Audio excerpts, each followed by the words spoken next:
Welcome to learn together. मेरा नाम है संजना और हम लोग इस वीडियो में मौर्योत्तर काल से संबंधित प्रश्नों को देखेंगे। इसे हम मौर्योत्तर काल या फिर गुप्त पूर्व काल भी कह सकते हैं, यानी कि या तो मौर्यों के बाद का काल कहेंगे या फिर गुप्तों के पहले का काल कहेंगे इसे। ये इसमें जो भी प्रश्न दिए हुए हैं वो बहुत महत्वपूर्ण है।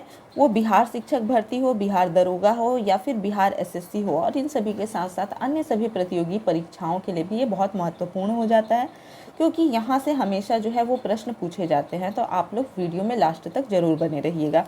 आते हैं हम लोग अपने पहले प्रश्न पर। प्रश्न हमारा है, अंतिम मौर्य सम्राट बृहद्रथ की हत्या कर किसने शिशुनाग वंश की स्थापना 185 ईसा पूर्व में की थी? तो अब सबसे पहले हम लोग देखेंगे कि यहाँ पर प्रश्न में एक ईरर है। ईरर क्या है? ईरर जो है ये है शिशुनाग वंश, यहाँ पर दिया हुआ है। क्या है? शिशुनाग वंश दिया हुआ है। तो यहाँ पर शिशुनाग वंश जो है ये गलत होगा। शिशुनाग वंश यहाँ पर नहीं होगा। शिशुनाग वंश के जगह पर यहाँ पर क्या होगा? शुंग वंश होगा। क्या होगा? शुंग वंश होगा। अब इसके आगे हम लोग प्रश्न को देखेंगे कि अंतिम मौर्य सम्राट बृहद्रथ की हत्या कर किसने शुंग वंश की स्थापना 185 ईसा पूर्व में की थी? अब वो कौन थे? पुष्यमित्र शुंग थे, अग्निमित्र थे, वसुमित्र थे या फिर नागभट्ट थे? तो अब एक और चीज यहाँ पर प्रश्न निकल करके सामने आ रहा है कि शुंग वंश की स्थापना कब हुई थी? तो शुंग वंश की जो स्थापना हुई थी वो 185 ईसा पूर्व में हुई थी। कब हुई थी? 185 ईसा पूर्व में हुई थी। अब शुंग वंश की स्थापना किसने की थी? संस्थापक कौन है? तो ये थे पुष्यमित्र थे। कौन थे? पुष्यमित्र। इनका पूरा नाम क्या हो जाएगा? पुष्यमित्र शुंग हो जाएगा। पुष्यमित्र शुंग थे। और पुष्यमित्र शुंग ने मौर्य के अंतिम सम्राट कौन था? तो बृहद्रथ था। मौर्य के अंतिम सम्राट बृहद्रथ की हत्या कर शुंग वंश की स्थापना 185 ईसा पूर्व में की थी। तो इस प्रकार आप लोगों ने देखा कि एक प्रश्न में ही कितने सारे प्रश्न समाहित है। देखते हैं अगले प्रश्न को। पुष्यमित्र शुंग मौर्य सम्राट बृहद्रथ की राजकीय सेना में किस पद पर आसीन था? अब यहाँ पर हम लोग देखेंगे कि पुष्यमित्र शुंग ने मौर्य के जैसे अंतिम सम्राट बृहद्रथ की हत्या करके और शुंग वंश की स्थापना की। तो पुष्यमित्र शुंग जो था वो बृहद्रथ के राजकीय सेना पर किस पद पर आसीन था? यानी कि ये राजकीय सेना में था। पुष्यमित्र शुंग जो था वो बृहद्रथ की राजकीय सेना में कार्यरत था। तो वो राजकीय सेना में किस पद पर कार्यरत था, इस चीज को हमें बताना है। तो सेनापति था, प्रधानमंत्री था, गवर्नर था या फिर इनमें से कोई नहीं था? तो पुष्यमित्र शुंग बृहद्रथ की सेना में, राजकीय सेना में सेनापति के पद पर आसीन था। कण्व या फिर काण्व वंश का संस्थापक कौन था? तो कण्व या फिर काण्व वंश का संस्थापक यहाँ पे पूछ रहा है कौन था? तो वो वसुदेव था, भूमिमित्र था, नारायण या फिर सुशर्मा, इनमें से कौन? तो कण्व वंश का जो संस्थापक था वो था वसुदेव। कौन था? वसुदेव था। अब इसके बाद हम लोग देखेंगे वसुदेव का नाम क्या है? वसुदेव शुंग था।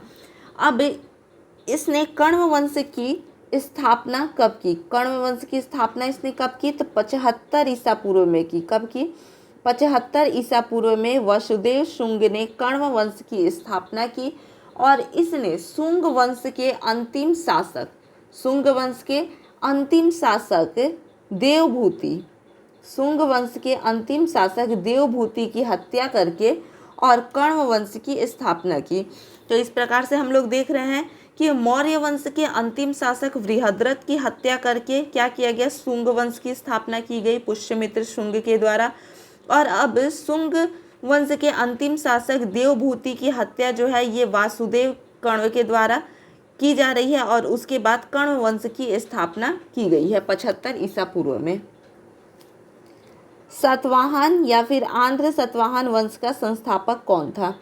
सातवाहन या आंध्र सतवाहन वंश का संस्थापक कौन था? शिमुक, गौतमी पुत्र सातकर्णी, वशिष्ठ पुत्र श्रीपुलवामी और इनमें से कोई नहीं। तो इनमें से कौन था सातवाहन या फिर आंध्र सतवाहन वंश का संस्थापक? तो यहाँ पर हम लोग देखेंगे कि सातवाहन वंश या फिर आर्य सातवाहन वंश का जो संस्थापक था वो था शिमुख। कौन था? शिमुख था। शिमुख था।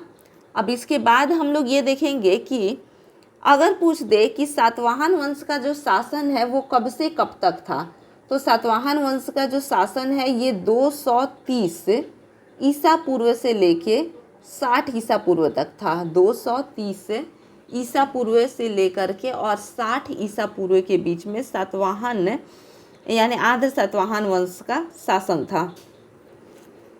सातवाहनों ने पहले स्थानीय अधिकारियों के रूप में काम किया था, यानी कि जब उनका साम्राज्य था तो उसके पहले वो स्थानीय अधिकारियों के रूप में कार्य करते थे। किसके अधीन ये लोग कार्य करते थे? नंदों के अधीन, मौर्य के अधीन, चोलों के अधीन या फिर चेरों के अधीन। किसके अधीन ये कार्यरत थे? तो ये थे मौर्य के अधीन कार्यरत थे। निम्नलिखित में वह महानतम कुषाण नेता कौन था जो बौद्ध बन गया था?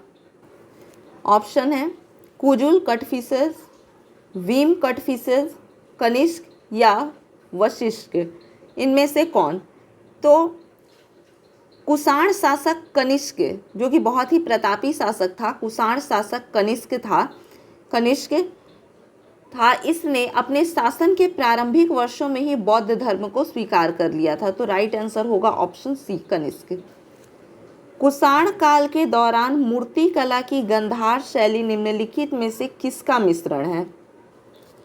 भारत इस्लाम शैली का, भारत ईरानी शैली का, सहेली यहाँ पर है, यहाँ पर हो जाएगा शैली।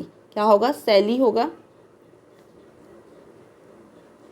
भारत चीन शैली या फिर भारत ग्रीक या यूनानी शैली।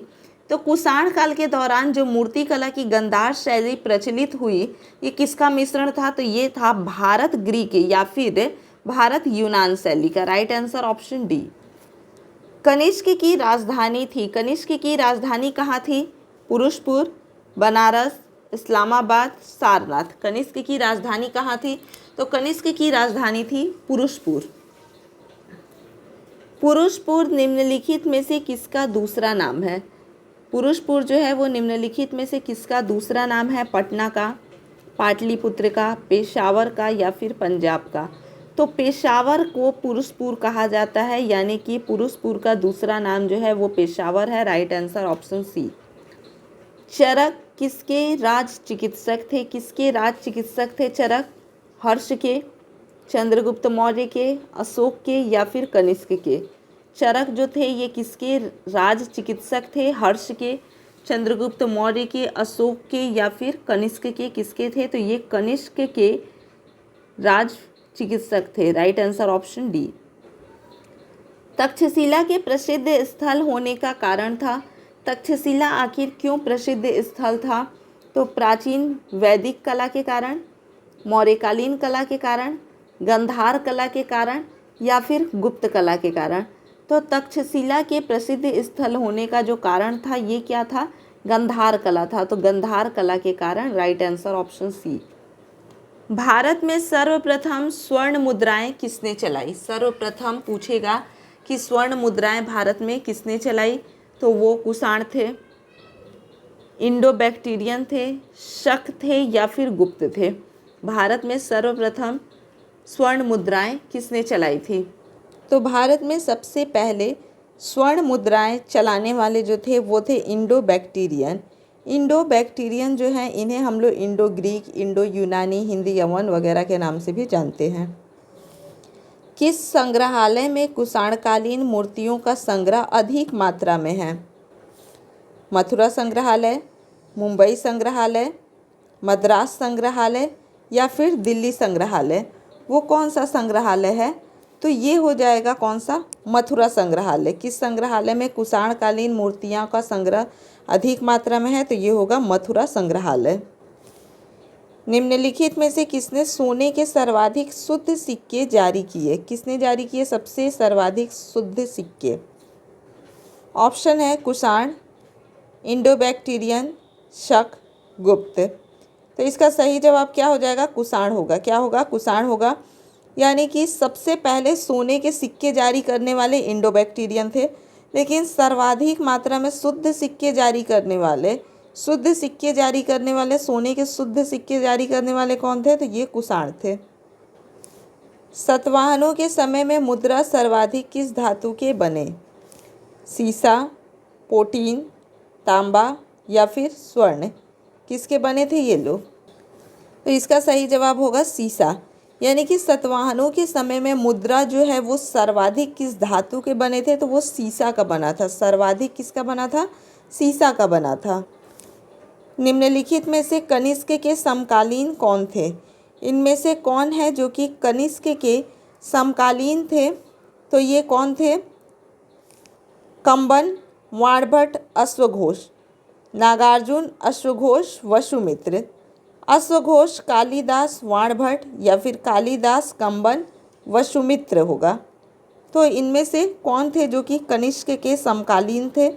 तो कनिष्क के समकालीन जो थे ये थे नागार्जुन, अश्वघोष और वसुमित्र। तो राइट आंसर ऑप्शन बी।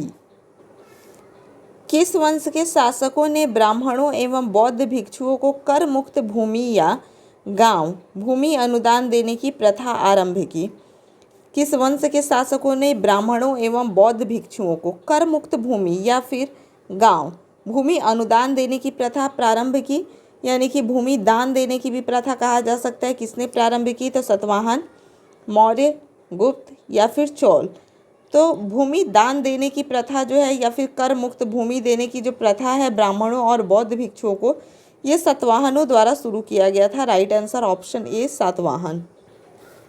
भारतीय रंगमंच में यवनिका अर्थात पर्दा का शुभारंभ किसने किया?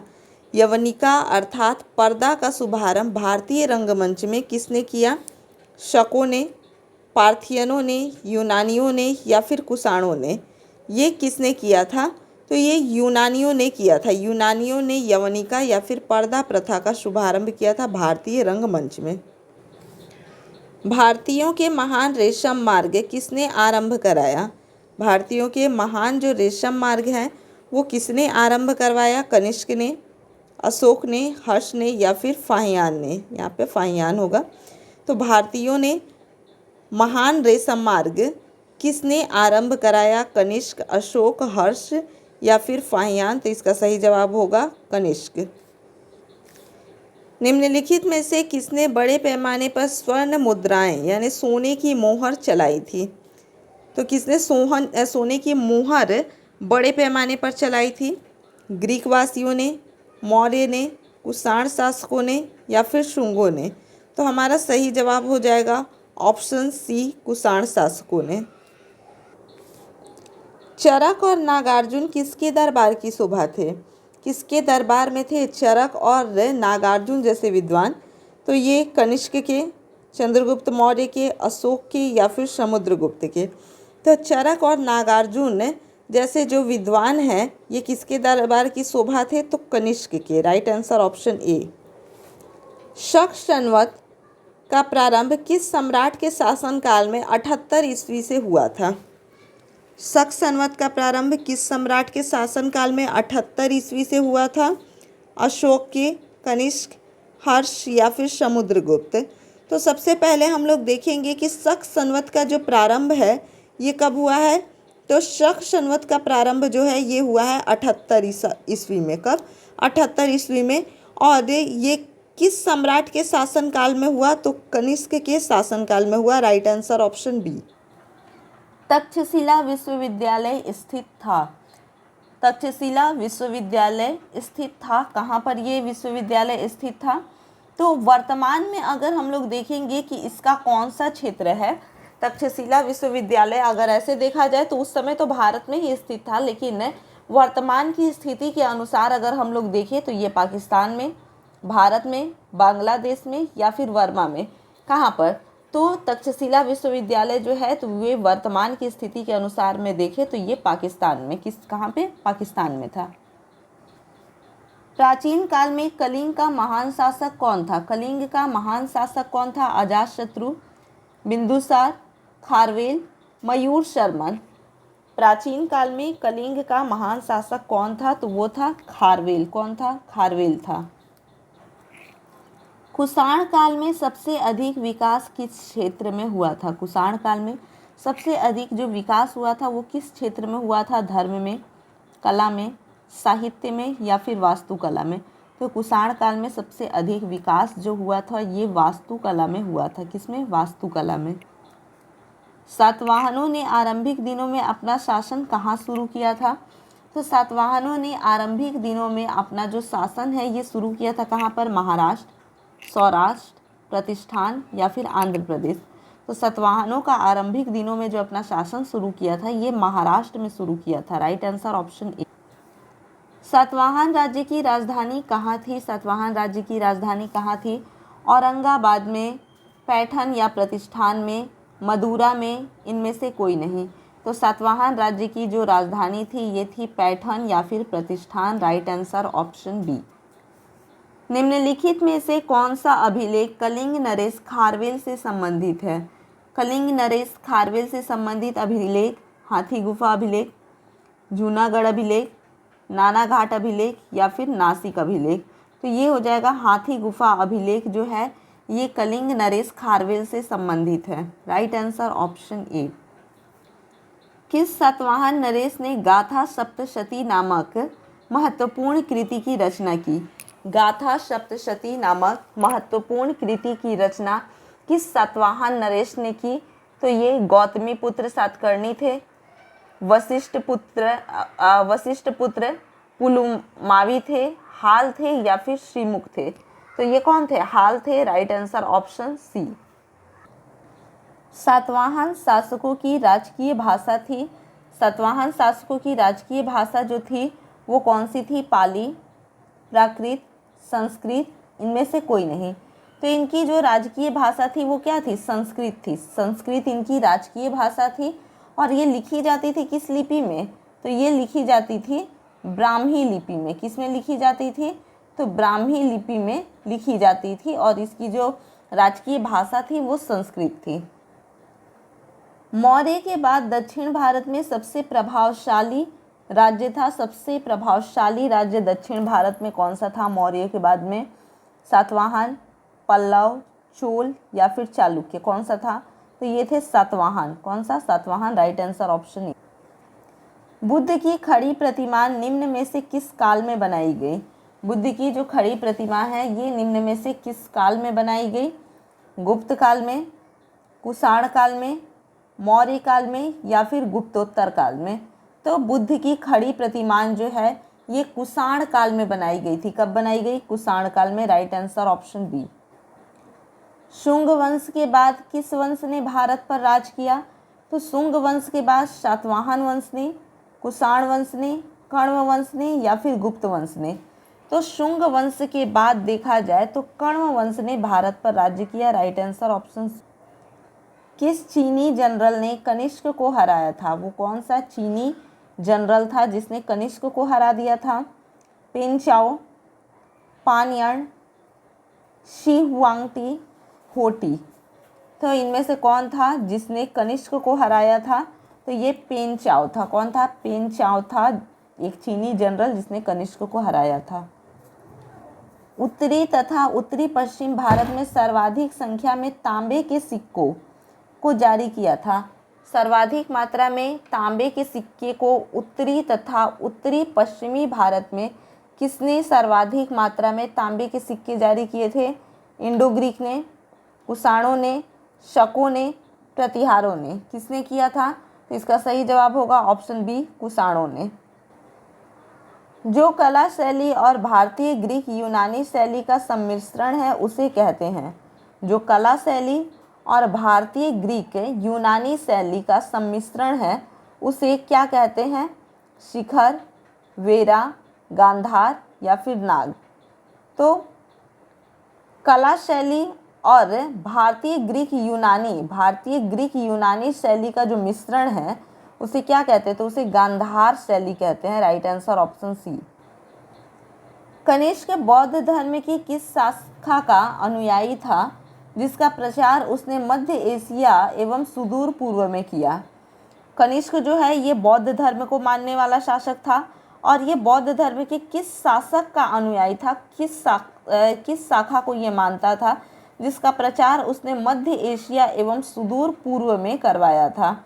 ये हीनयान, वेरा, महायान या फिर सहजयान? तो कनिष्क जो है ये बौद्ध धर्म के महायान शाखा का अनुयायी था। किस शाखा का? महायान शाखा का अनुयायी था। Right answer option C. Kanishka के शासनकाल की सर्वाधिक महत्वपूर्ण घटना कौन सी थी? कनिष्क के शासनकाल की सर्वाधिक महत्वपूर्ण घटना कौन सी थी? तो ये थी बौद्ध धर्म का भारत से बाहर प्रचार, जैन धर्म का पुनः उदय, चतुर्थ बौद्ध संगीति, गांधार शैली का विकास। तो कनिष्क के शासनकाल में सर्वाधिक महत्वपूर्ण घटना जो रही वो थी चतुर्थ बौद्ध संगीति। Right answer option C. प्राचीन भारत का महान व्याकरण पतंजलि किसके समकालीन था? तो पतंजलि जो थे वो किसके समकालीन थे? कनिष्क के, चंद्रगुप्त मौर्य के, पुष्यमित्र शुंग के या फिर इनमें से कोई नहीं? ये किसके समकालीन थे? तो ये थे पुष्यमित्र शुंग के समकालीन। Right answer option C. किस राजा के शासनकाल में ईसाई धर्म प्रचारक सेंट थॉमस भारत आया? ईसाई धर्म प्रचारक जो था सेंट थॉमस ये भारत आया। किस राजा के शासनकाल में? मेंडार, रुद्रदमन, गोंदो फिरनस या फिर कनिष्क? तो इसका सही जवाब क्या हो जाएगा? गोंदो फिरनस। क्या होगा? गोंदो फिरनस। किस वंश के शासकों ने क्षत्रप प्रणाली का प्रयोग किया? क्षत्रप प्रणाली का प्रयोग किसने किया? गुप्तों ने, हिंद यवनों ने, ईरानियों ने या फिर शकों ने? किसने किया? किस वंश के शासकों ने क्षत्रप प्रणाली का प्रयोग किया? तो ये शकों ने किया। किसने? शकों ने। Right answer option D. Bharat में प्रथम बार सैनिक शासन यानी मिलिट्री गवर्नमेंटशिप व्यवहार में लाया गया। भारत में पहली बार सैनिक शासन व्यवहार में लाया गया किसके द्वारा? ग्रीकों द्वारा, शकों द्वारा, पार्थियनों द्वारा या फिर मुगलों के द्वारा? किसके द्वारा लाया गया था ये? तो ये लाया गया था ग्रीकों के द्वारा। भारत में प्रथम बार सैनिक शासन व्यवहार में लाया गया था ग्रीकों के द्वारा। Right answer option A. ईसा पूर्व दूसरी सदी के प्रारंभ में उत्तरी अफगानिस्तान में स्थापित भारत यूनानी राज्य था। ईसा पूर्व दूसरी सदी की अगर हम लोग बात करते हैं तो प्रारंभ में उत्तरी अफगानिस्तान में स्थापित भारत यूनानी राज्य था। भारत यूनानी राज्य जो था उसका क्या नाम है? बैक्ट्रिया, सीथिया, जेड्रेनिसिया, इनमें से कोई नहीं। तो ये क्या हो जाएगा? तो इसका सही जवाब हो जाएगा ऑप्शन ए, बैक्ट्रिया। चार धातुओं सोना, चांदी, तांबा एवं सीसा के सम्मिश्रण से बनने वाले सिक्के को क्या कहा जाता था? चार धातुओं के मिश्रण से बनना सोना, चांदी, तांबा एवं सीसा। सोना, चांदी, तांबा एवं सीसा, इन चारों को मिला करके जो सिक्का बनता था उसे क्या कहा जाता था? सितमान, निष्क, पल या फिर करसापण? इसे क्या कहा जाता था? तो इसे कहा जाता था करसापण। क्या कहा जाता था? इसे करसापण कहा जाता था। सर्वप्रथम रोम के साथ किन लोगों का व्यवहार प्रारंभ हुआ? रोम के साथ सबसे पहले किन लोगों का जो व्यवहार है या जैसे कि किन लोगों का व्यापार है वो प्रारंभ हुआ था? तो ये कुषाण थे, तमिल एवं चेरों का, वाकाटकों का या फिर शकों का? सर्वप्रथम रोम के साथ, किसके साथ? रोम के साथ किन लोगों का व्यापार प्रारंभ हुआ था? तो रोम के साथ सबसे पहले तमिलों एवं चेरों का। किसका? तमिलों एवं चेरों का व्यापार प्रारंभ हुआ था। Right answer option B. Sorry, इसका आंसर बी नहीं होगा, इसका आंसर क्या होगा? डी होगा। इसका आंसर होगा ऑप्शन डी, शकों का। सर्वप्रथम रोम के साथ किन लोगों का व्यापार प्रारंभ हुआ था? तो रोम के साथ जिसका व्यापार प्रारंभ हुआ था वो कौन थे? वो शक थे। कौन थे? शक थे। Right answer option D. मौर्योत्तर काल में किसने भारत में हिंदू यूनानी राज्य की स्थापना की? मौर्योत्तर काल में किसने भारत में हिंदू यूनानी राज्य की स्थापना की? डेमेट्रियस, मिनांडर, वाकाटको या शको? किसने हिंद यूनानी राज्य की स्थापना की थी? तो इसका क्या होगा? राइट आंसर ऑप्शन ए, डेमेट्रियस। निम्नलिखित में से किसने अपने जीवन के उत्तरार्ध में अपने पुत्र के हाथों में राज सत्ता सौंपकर बुद्ध भिक्षु हो गए थे? निम्नलिखित में से किसने अपने जीवन के उत्तरार्ध में यानी अंतिम समय में अपने पुत्र के हाथों में राज सत्ता को सौंप दिया और खुद जो थे वो एक बौद्ध भिक्षु हो गए थे? तो ये डेमेट्रियस थे, मिनांडर थे, कनिष्क थे या फिर शक? तो ये थे Menander. Right answer option B. कुषाणों का संबंध था, कुषाणों का संबंध किससे था? तो सीथियन जनजाति से, पार्थिया से, चीन के यूची जनजाति से या फिर इनमें से कोई नहीं।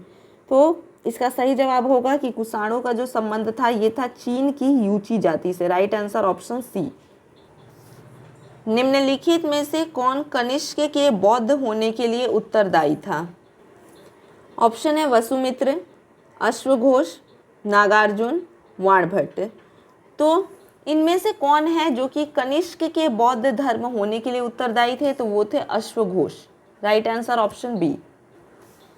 रोमन साम्राज्य के अनुसरण पर किस वंश के शासकों ने कैंसर या फिर सीजर की उपाधि ग्रहण की? रोमन साम्राज्य के अनुसरण पर किस वंश के शासकों ने कैंसर या सीजर की उपाधि ग्रहण की थी? तो वो हिंदू यवन थे, सातवाहन थे, कुषाण थे या फिर शक थे? वो कौन थे? तो ये थे कुषाण। कौन थे? Kushan. Right answer option C. निम्नलिखित में से किसका निर्माण शुंग काल में हुआ? किसका निर्माण हुआ शुंग काल में? भरहुत स्तूप का, सांची स्तूप की वेदिका या फिर रेलिंग या तोरण द्वार? सांची स्तूप की वेदिका जिसे रेलिंग भी कहा जाता है या तोरण द्वार भी कहा जाता है, भाजा स्तूप, उपयुक्त सभी। तो निम्नलिखित में से किसका निर्माण शुंग काल में हुआ? तो भरहुत स्तूप का भी हुआ, सांची स्तूप की वेदिका या फिर तोरण द्वार का भी हुआ और भाजा स्तूप का भी हुआ। राइट आंसर ऑप्शन डी, उपयुक्त सभी। सातवाहन नरेश हाल के समकालीन गुणाधर ने किस प्रकृत ग्रंथ की रचना की? सातवाहन नरेश हाल के समकालीन गुणाधर ने किस प्राकृत ग्रंथ की रचना की? वृहत कथा, बुद्धचरित, लीलाव्य, सतसई। तो इनमें से कौन? तो राइट आंसर ऑप्शन ए, वृहत कथा। निम्नलिखित में से किस अभिलेख में चंद्रगुप्त मौर्य और अशोक दोनों का उल्लेख किया गया है? निम्नलिखित में से किस अभिलेख में चंद्रगुप्त मौर्य और अशोक दोनों का उल्लेख किया गया है? तो ये गौतमीपुत्र सातकर्णी का नासिक अभिलेख है, महाक्षत्रप रुद्रदमन का जूनागढ़ अभिलेख है, अशोक का गिरनार अभिलेख है या फिर स्कंदगुप्त का जूनागढ़ अभिलेख है? तो इसका सही जवाब क्या होगा? तो इसका सही जवाब क्या हो जाएगा? महाक्षत्रप रुद्रदमन का जूनागढ़ अभिलेख। Right answer option B. प्राचीन भारत में निम्न में से किस एक ने नियमित रूप से सोने के सिक्के चलाए? वो कौन है जिसने प्राचीन भारत में नियमित रूप से सोने के सिक्के चलाए? तो ये सातवाहन है, शक है, कुषाण है या फिर इनमें से कोई नहीं? तो सही जवाब हो जाएगा ऑप्शन नंबर सी, कुषाण। तो इस प्रकार से हमने मौर्योत्तर काल से संबंधित कुछ प्रश्नों को यहाँ पर देखा। अगर वीडियो आप लोगों को अच्छा लगता है तो इसे लाइक और शेयर कीजिए, कमेंट करके बताइए कि वीडियो आपको कैसा लगा। अगर अभी तक आप लोगों ने चैनल को सब्सक्राइब नहीं किया है तो चैनल को सब्सक्राइब कर दीजिए। धन्यवाद।